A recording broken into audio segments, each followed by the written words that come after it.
Hi friends, आज हम start करने जा रहे हैं critical perspective of the construct of intelligence और मल्टी डायमेंशनल इंटेलिजेंस के पार्ट सेकंड को, यानी बुद्धि निर्माण एवं बहुआयामी बुद्धि के पार्ट सेकंड को।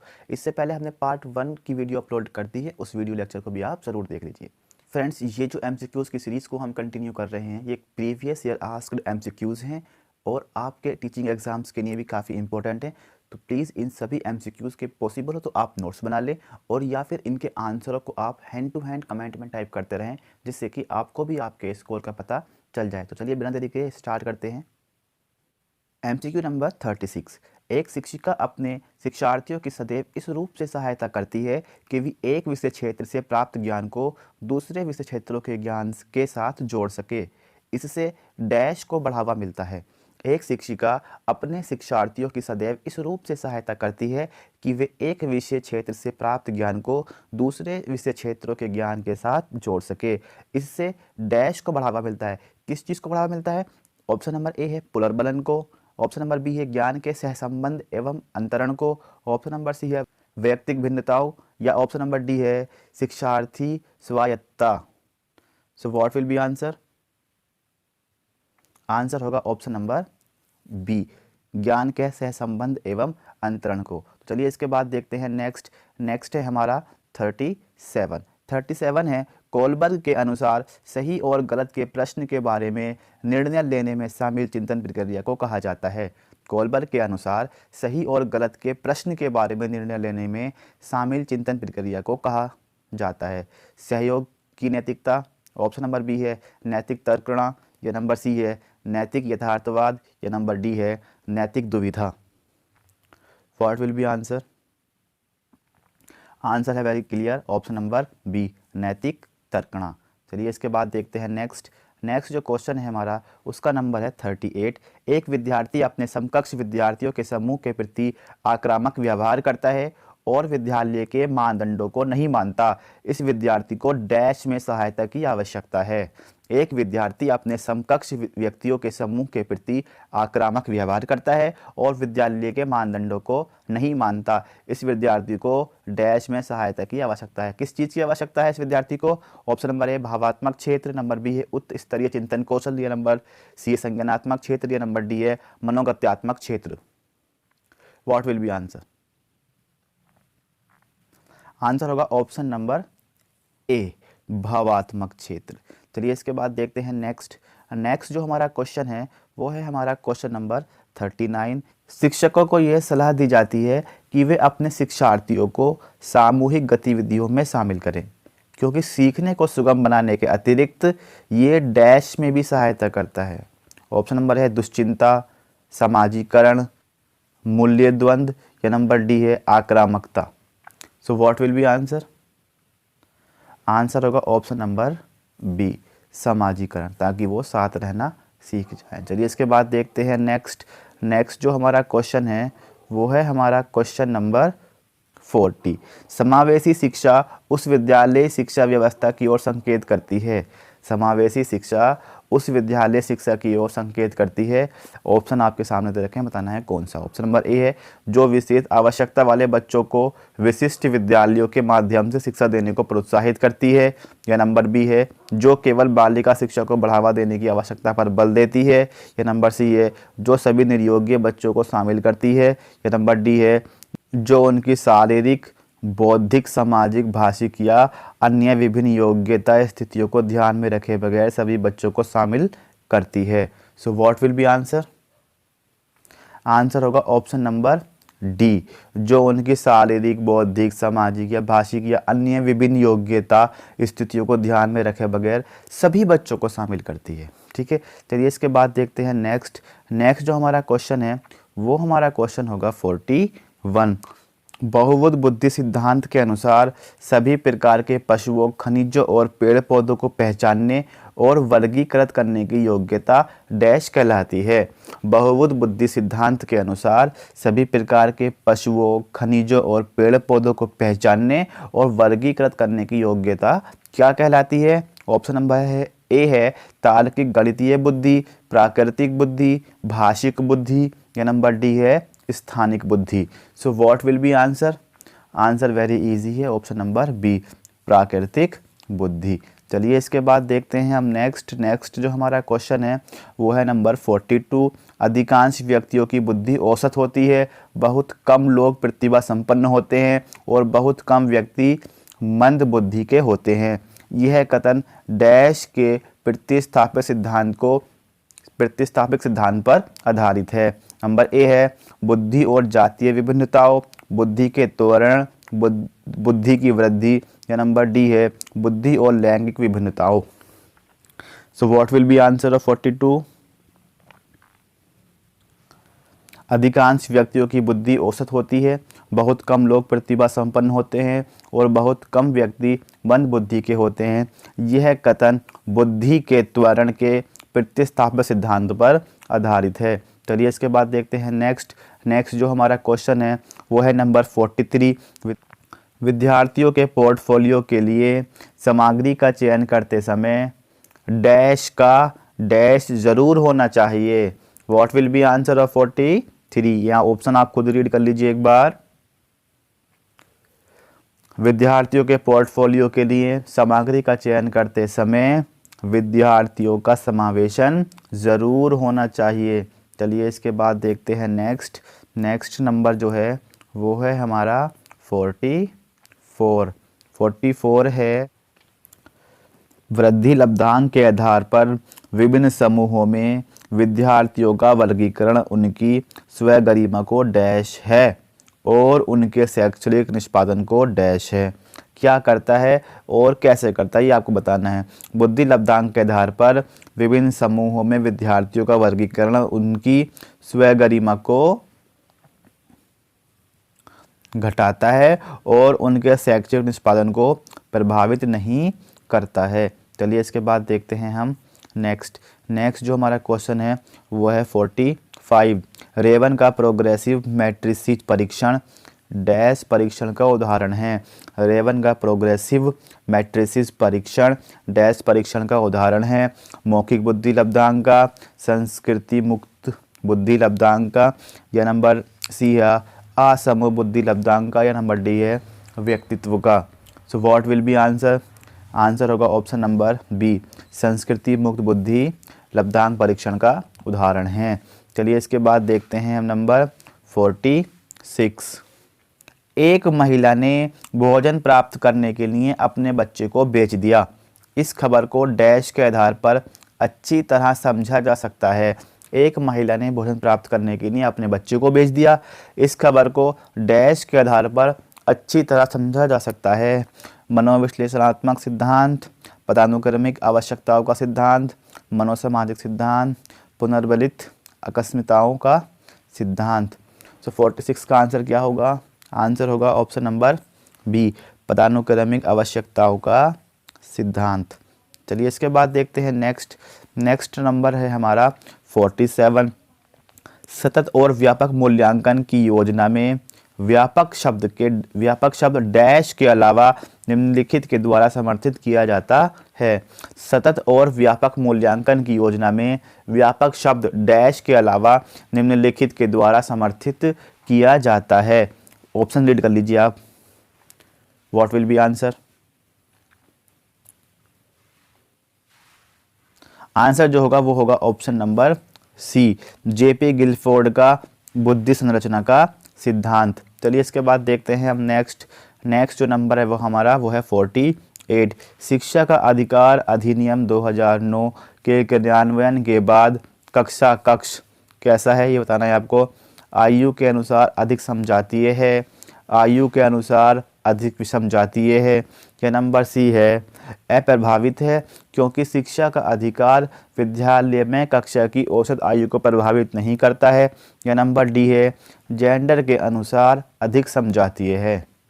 48 का जो आंसर होगा वो होगा ऑप्शन नंबर ए, आयु के अनुसार अधिक समजातीय है।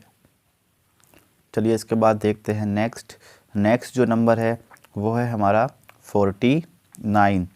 शारीरिक गतिक बुद्धि रखने वाले बच्चे की अंतिम अवस्था निम्नलिखित में से कौन सी हो सकती है? शारीरिक गतिक बुद्धि रखने वाले बच्चे की अंतिम अवस्था निम्नलिखित में से कौन सी हो सकती है? वाचक, राजनीतिक नेता, शल्य चिकित्सक या कवि? What will be answer? Answer होगा ऑप्शन नंबर सी, शल्य चिकित्सक। चलिए इसके बाद देखते हैं हम नेक्स्ट क्वेश्चन है क्वेश्चन नंबर 50। वे शिक्षार्थी जो समृद्ध ज्ञान और शैक्षणिक दक्षता की हार्दिक इच्छा प्रदर्शित करते हैं उनके पास होता है। वे शिक्षार्थी जो समृद्ध ज्ञान और शैक्षणिक दक्षता की हार्दिक इच्छा प्रदर्शित करते हैं उनके पास होता है। क्या होता है? नैपुण्यता अभिविन्यास, निष्पादन उपागम अभिविन्यास, निष्पादन परिहार अभिविन्यास, या नंबर डी है कार्य परिहार अभिविन्यास। 50 का आंसर होगा ऑप्शन नंबर बी, निष्पादन उपागम अभिविन्यास। तो चलिए इसके बाद देखते हैं फ्रेंड्स, हमारा क्वेश्चन नंबर है 51 है सिरिल बर्ट के अनुसार पिछड़े बालकों की बुद्धि लब्धांक होती है। सिरिल बर्ट के अनुसार जो हमारे पिछड़े बच्चे होते हैं, पिछड़े बालकों की बुद्धि लब्धि कितनी होती है, ये आपको बताना है। ऑप्शन रीड कर लीजिए आप। What will be answer? चलिए इसका आंसर आप हमें कमेंट बॉक्स में दे दीजिए अगर आप इसका आंसर जानते हैं, वरना नेक्स्ट वीडियो में हम इसका आंसर आपको प्रोवाइड करा देंगे। इसके बाद देखते हैं हम नेक्स्ट क्वेश्चन है हमारा 52। सृजनवाद में बच्चे सीखने की प्रतिक्रिया में निष्क्रिय रूप से प्रतिभाग करते हैं। यह नंबर बी है शिक्षा शिक्षक केंद्रित होती है, या नंबर सी है शिक्षा बाल केंद्रित होती है, या नंबर डी है शिक्षा व्यवहारवादी होती है। सृजनवाद में बताइए कैसी होती है शिक्षा? ऑप्शन नंबर सी जो है वो होती है शिक्षा बाल केंद्रित होती है। तो चलिए इसके बाद देखते हैं नेक्स्ट नंबर है हमारा, वो है फ्रेंड्स नंबर 53। प्रतिभाशाली बालकों में निम्न विशेषता होती है। कौन सी विशेषता होती है? ऑप्शन नंबर है अधिक महत्वाकांक्षा, बुद्धि लब्धि जो होती है 110 से अधिक होती है, और वो विस्तृत शब्दकोश रखते हैं, या इनमें से सभी। ये तो आप जान गए हैं, करेक्ट आंसर होगा ऑप्शन नंबर डी, इनमें से सभी। प्रतिभाशाली बालकों में सारी विशेषताएं होती हैं, अधिक महत्वाकांक्षा होती है, बुद्धि लब्धि 10 से अधिक होती है, और विस्तृत शब्दकोश होता है। फ्रेंड्स अगर वीडियो आपको हमारी पसंद आ रही है तो प्लीज़ वीडियो को लाइक करें, और चैनल आपने सब्सक्राइब नहीं किया तो प्लीज़ चैनल को भी हमारे सब्सक्राइब कर लीजिए। इसके बाद देखते हैं नेक्स्ट जो हमारा क्वेश्चन है वो है क्वेश्चन नंबर 54। पिछड़ा बालक वह है जो अपने पाठशाली जीवन के मध्य 10 से 11 वर्ष में अपनी आयु के अनुरूप सामान्य कक्षा से नीचे की कक्षा का कार्य ना कर सके। यह कथन किसका है? पिछड़ा बालक वह है जो अपने पाठशाली जीवन के मध्य यानी कि 10 से 11 वर्ष के बीच में अपनी आयु के अनुरूप सामान्य कक्षा से नीचे की कक्षा का कार्य ना कर सके। यह कथन किसका है? सिरिल बर्ट का है, टर्मन का है, टेलर का है, या मार्टिन्स का है? आंसर क्या होगा? आंसर होगा ऑप्शन नंबर बी, ये टर्मन का कथन है। चलिए इसके बाद देखते हैं नेक्स्ट जो हमारा क्वेश्चन है वो नंबर 55 है। एक शिक्षिका का भावात्मक बुद्धि लब्धांक ऊंचा है, इसका तात्पर्य है कि वह उच्च बुद्धि वाली है, वह उच्च अनुशासन प्रिय है, या वह हास परिहास वाली है, या वह संतुलित व्यवहार रखती है। 55 का जो आंसर है वो होगा ऑप्शन नंबर डी, वह संतुलित व्यवहार रखती है। चलिए इसके बाद देखते हैं हम नेक्स्ट जो हमारा क्वेश्चन है क्वेश्चन नंबर 56 है। डिस्कैलकुलिया का संबंध है किससे? अब पढ़ने की अक्षमता से, लिखने की अक्षमता से, आंकिक अक्षमता से, या तार्किक अक्षमता से? ये आप बिल्कुल जानते हैं, इसका आंसर है ऑप्शन नंबर सी, आंकिक अक्षमता से। इसके बाद देखते हैं हम नेक्स्ट क्वेश्चन है हमारा 57। निष्पत्ति बुद्धि AQ का सूत्र क्या है? बताइए। AQ का जो रूल है वो क्या है? उस रूल है नंबर ए वाला, ठीक है। चलिए इसके बाद देखते हैं हम नेक्स्ट क्वेश्चन है नंबर 58। उच्च प्राथमिक स्तर पर शिक्षकों को क्रियात्मक शोध का ज्ञान होना चाहिए क्योंकि वे उच्च प्राथमिक स्तर पर शिक्षकों को क्रियात्मक शोध का ज्ञान होना चाहिए क्योंकि वे इसके माध्यम से बच्चों की समस्या की पहचान कर सुधार करने का कौशल विकसित कर पाएंगे। या नंबर बी है अपना स्वयं का विकास कर पाएंगे, या नंबर सी है बच्चों को प्रभावी ढंग से पढ़ा पाएंगे, या नंबर डी है शोध करने की कौशल विकसित कर पाएंगे। उच्च प्राथमिक स्तर पर शिक्षक को क्रियात्मक शोध का ज्ञान होना चाहिए क्योंकि वे शोध करने का कौशल विकसित कर पाएंगे। ऑप्शन नंबर डी है इसका आंसर। चलिए देखते हैं नेक्स्ट जो नंबर है हमारा वो है नंबर 59। परीक्षा में विद्यार्थियों से किस प्रकार के प्रश्न पूछने चाहिए? परीक्षा में विद्यार्थियों से किस प्रकार के प्रश्न पूछने चाहिए? नंबर ए है स्मृति एवं समझ आधारित, नंबर बी है वस्तुनिष्ठ एवं विषयगत, या नंबर सी है समझ एवं अनुप्रयोग आधारित, या नंबर डी है केवल वस्तुनिष्ठ। तो जो आंसर होगा इसका वो होगा ऑप्शन नंबर सी, समझ एवं अनुप्रयोग आधारित। 59 का आंसर है ऑप्शन नंबर सी। चलिए इसके बाद देखते हैं हम नेक्स्ट जो कि है हमारा क्वेश्चन नंबर 60। आपको लगता है कि आपकी कक्षा में कुछ बच्चे बहुत तेज गति से सीख रहे हैं और कुछ बहुत धीमी गति से। इस परिस्थिति में आप क्या करेंगे? बहुत डिफिकल्ट सिचुएशन है। कुछ बच्चे तो बहुत स्पीड से सीख रहे हैं, कुछ बच्चे बहुत स्लो हैं, कुछ फास्ट लर्नर हैं, कुछ स्लो लर्नर हैं। तो कैसे करना है उनके साथ में? तेज गति से सीखने वाले बच्चों को आगे बढ़ने देंगे, धीमी गति से सीखने वाले बच्चों पर कोई ध्यान नहीं देंगे, इस बात पर ही कोई ध्यान नहीं देंगे। तेज गति से सीखने वाले बच्चों की सहायता धीमी गति से सीखने वाले बच्चों को सिखाने हेतु लेंगे। What will be answer? इसमें सारे अगर ऑप्शनों को अगर हम देखें तो डी हमें सही लगता है। तेज गति से सीखने वाले बच्चों की सहायता धीमी गति से सीखने वाले बच्चों को सिखाने हेतु लेंगे। चलिए इसके बाद है नंबर 61। 61 है हमारा, प्रतिभाशाली बालक वह है जो अपने उत्पादन की मात्रा, दर तथा गुणवत्ता में विशिष्ट होता है। यह कथन किसका दिया गया है? प्रतिभाशाली बालक वह है जो अपने उत्पादन की मात्रा, दर तथा गुणवत्ता में विशिष्ट होता है। किसका कथन है ये?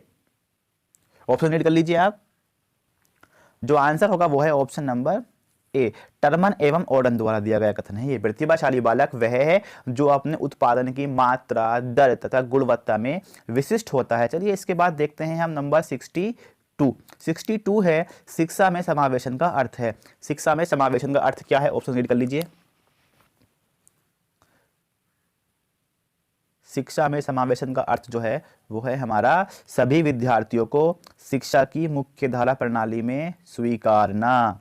सभी विद्यार्थियों को शिक्षा की मुख्य धारा प्रणाली में स्वीकारना। इसके बाद देखते हैं नेक्स्ट जो है वो है हमारा क्वेश्चन नंबर 63।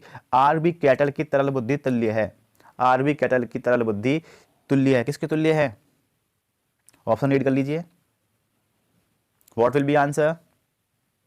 आंसर है ऑप्शन नंबर ए, वंशानुगत कारकों के। आरबी कैटल की तरल बुद्धि वंशानुगत कारकों के तुल्य है। चलिए इसके बाद देखते हैं हम नेक्स्ट जो कि है हमारा क्वेश्चन नंबर 64। अंतर्वैयक्तिक बुद्धि से तात्पर्य है। ऑप्शन रीड कर लीजिए आप। अंतर्वैयक्तिक बुद्धि से तात्पर्य है, आंसर जो होगा वो होगा ऑप्शन नंबर ए, स्वयं की अक्षमताओं एवं कमजोरियों की पहचान करना। अंतर्वैयक्तिक बुद्धि से तात्पर्य है स्वयं की क्षमताओं एवं कमजोरियों की पहचान करना। चलिए इसके बाद देखते हैं हम नेक्स्ट जो कि है क्वेश्चन नंबर 65। स्वयं की भावनाओं तथा संवेगों को नियंत्रित करने से संबंधित बुद्धि को क्या कहा जाता है? स्वयं की भावनाओं तथा संवेगों को नियंत्रित करने से संबंधित बुद्धि को क्या कहा जाता है? ऑप्शन रीड कर लीजिए आप। 65 का जो आंसर होगा वो क्या होगा? आंसर होगा ऑप्शन नंबर ए, भाषाई बुद्धि। चलिए इसके बाद देखते हैं हम नेक्स्ट जो है हमारा क्वेश्चन नंबर 66। पियाजे के संज्ञानात्मक विकास के सिद्धांत की मूर्त संक्रियात्मक अवस्था निम्न योग्यता द्वारा लक्षित नहीं होती है। पियाजे के संज्ञानात्मक विकास के सिद्धांत की मूर्त संक्रियात्मक अवस्था निम्न योग्यता द्वारा लक्षित नहीं होती है। ऑप्शन रीड कर लीजिए आप। 66 का आंसर जो होगा वो होगा ऑप्शन नंबर बी, मानसिक द्वंद्व। चलिए इसके बाद देखते हैं नेक्स्ट जो कि हमारा क्वेश्चन नंबर 67। अंतर्वैयक्तिक बुद्धि को प्रदर्शित करने वाला व्यवहार है। अंतर्वैयक्तिक बुद्धि को प्रदर्शित करने वाला व्यवहार है। ऑप्शन रीड कर लीजिए please. What will be answer? Answer जो होगा इसका वो होगा ऑप्शन नंबर डी, दूसरों के विचारों एवं व्यवहारों को प्रभावित करने के लिए उनसे संबंधित जानकारी का उपयोग करना। दूसरों के विचारों एवं व्यवहारों को प्रभावित करने के लिए उनसे संबंधित जानकारी का उपयोग करना। चलिए इसके बाद देखते हैं नेक्स्ट। तो नेक्स्ट हमारा क्वेश्चन है वो है क्वेश्चन नंबर 68। निम्न में से कौन सा कथन बुद्धि के बारे में सत्य नहीं है? निम्न में से कौन सा कथन बुद्धि के बारे में सत्य नहीं है यानी गलत है? यह एक व्यक्ति की मानसिक क्षमता है, यह सामंजस्य अनुकूलन स्थापित करने में सहायक है, यह व्यवहार की गुणवत्ता से आंकी जाती है, या नंबर डी है यह स्थायी एवं अपरिवर्तनशील विशेषता है। 68 का जो आंसर होगा वो होगा ऑप्शन नंबर डी, यह स्थायी एवं अपरिवर्तनशील विशेषता है। चलिए इसके बाद देखते हैं हम नेक्स्ट जो है हमारा क्वेश्चन है वो है हमारा क्वेश्चन नंबर 69। जब एक विद्यार्थी असफल होता है तो समझा जाता है कि, जब एक विद्यार्थी असफल होता है तो समझा जाता है कि पद्धति असफल है, शिक्षक असफल है, पाठ्य पुस्तकें असफल हैं, या यह व्यक्तिक असफलता है। 69 का जो आंसर होगा वो होगा ऑप्शन नंबर डी, यह व्यक्तिक असफलता है। चलिए इसके बाद देखते हैं हम नेक्स्ट क्वेश्चन है हमारा 70। निम्नलिखित में से मानसिक विकार के लक्षणों को सभी दर्शाते हैं सिवाय, निम्नलिखित में से मानसिक विकार के लक्षणों को सभी दर्शाते हैं सिवाय। ऑप्शन नंबर ए है भग्नाशा के, नंबर बी है तनाव के, नंबर सी है संबंध के, नंबर डी है चिंता के। So what will be answer? Answer क्या होगा? करेक्ट आंसर होगा ऑप्शन नंबर सी, संबंध के। निम्नलिखित में से मानसिक विकार के लक्षणों को सभी दर्शाते हैं, यानी कि भग्नाशा, तनाव के और चिंता के सिवाय सिर्फ जो एक चीज़ ये है संबंध, ये जो है मानसिक विकार के लक्षणों को नहीं दर्शाता। ठीक है, ऑप्शन नंबर सी इसका आंसर होगा। सो फ्रेंड्स, आज के लेक्चर में हम सिर्फ 35 MCQs को ही कवर करेंगे। इससे पहले हमने पार्ट 1 में 35 MCQs कर लिए, तो दोनों के मिलाकर ये 70 MCQs हो गए हैं। फ्रेंड्स, अगर वीडियो आपको पसंद आई तो प्लीज़ वीडियो को लाइक करें, अपने फ्रेंड्स के साथ में शेयर करें, और चैनल को आपने अभी तक सब्सक्राइब नहीं किया तो प्लीज़ चैनल को सब्सक्राइब भी ज़रूर करें। Thank you.